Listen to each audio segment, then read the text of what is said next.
किसानों के नाम पर दिल्ली में प्रदर्शन हो रहा है तो किसानों के भेष में दिल्ली में हिंसा करने वाले मोस्ट वांटेड दंगाइयों पर पुलिस का शिकंजा कसता जा रहा है। पुलिस ने लाल किले पर झंडा फहराने और लोगों को उकसाने वाले 8 दंगाइयों का सुराग देने वालों को इनाम देने का ऐलान किया है।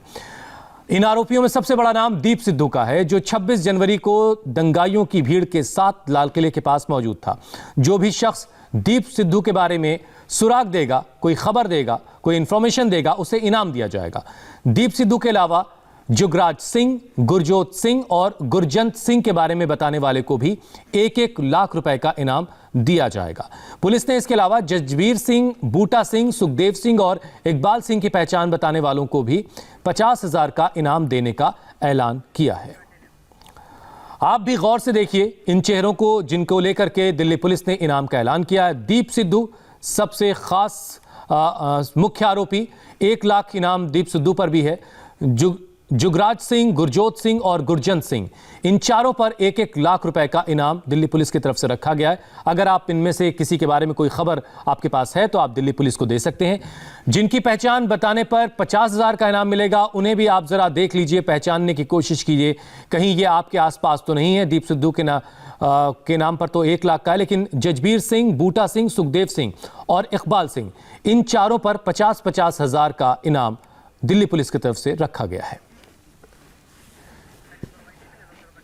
दीप सिद्धू पर 1 लाख का इनाम का ऐलान है। इसी बीच दीप सिद्धू ने बड़ा दावा किया है। फेसबुक पर दीप सिद्धू ने वीडियो जारी करके कहा कि कांग्रेस के आला कमान ने उनसे संपर्क करने की कोशिश की थी। जयपुर के एक दोस्त के जरिए कांग्रेस आला कमान ने उसे मुलाकात के लिए बुलवाया था, लेकिन उसने कांग्रेस आला कमान से मुलाकात करने से इनकार कर दिया। दीप सिद्धू ने आम आदमी पार्टी के नेताओं से भी संपर्क का दावा किया। उसने कहा कि आपके नेता उससे लगातार संपर्क में थे, लेकिन उसने आप नेताओं से मुलाकात में कोई दिलचस्पी नहीं दिखाई।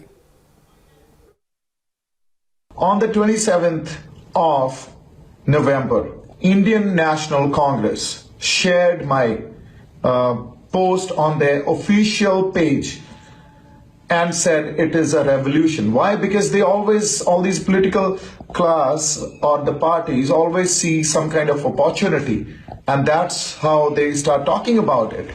I got a call through one of my friend who lives in Jaipur. I can give all the details. Saying that, I've got a call from Congress High Command. Would you like to meet them? And I said, no, I don't want to meet them because that's not my aim and focus. So that went away.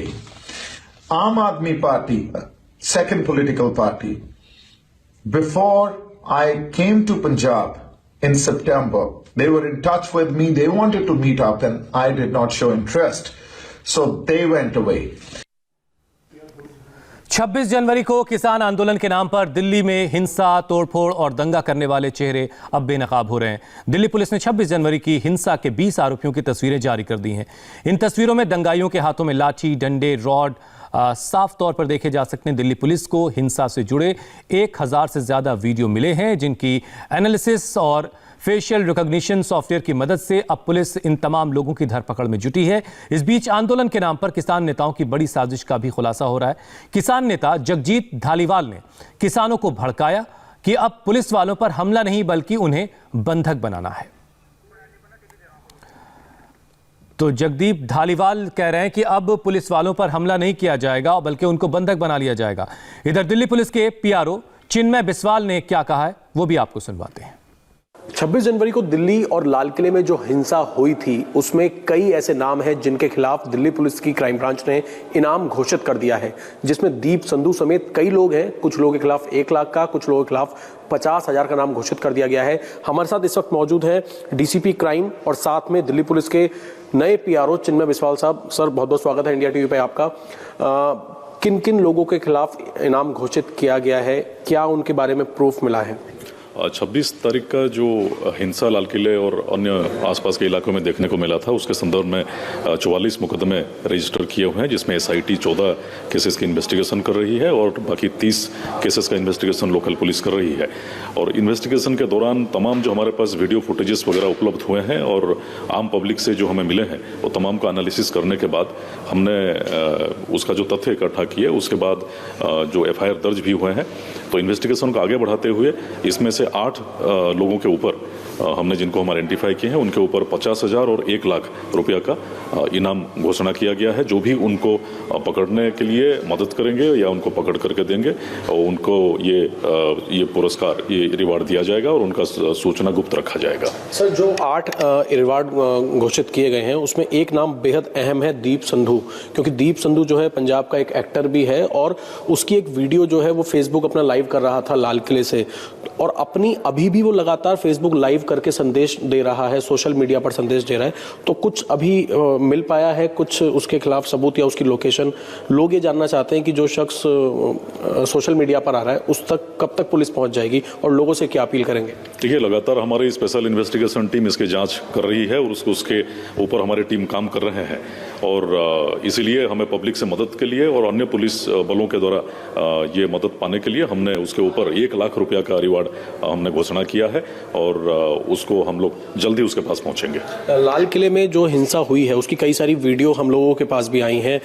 दीप सिंधु समेत ऐसी videos है जिसमें tractor जो है लाल किले के पास तक पहुंच रहा है, वहां पर बसों में तोड़फोड़ की जा रही है, जो ASI की रिपोर्ट कोतवाली थाने में दी गई है।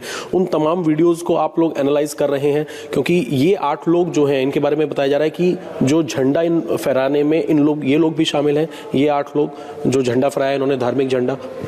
देखिए, अभी तक इतना ही कहना काफ़ी होगा कि ये लोग लाल किले और आसपास के हिंसा में शामिल होने पर ही इनके खिलाफ मुकदमा दर्ज किया गया है, और इनकी भूमिका कुछ अहम होने की वजह से ही इनके ऊपर 1,000 और 50,000 1 लाख और 50,000 रुपया का इनाम घोषित किया गया है।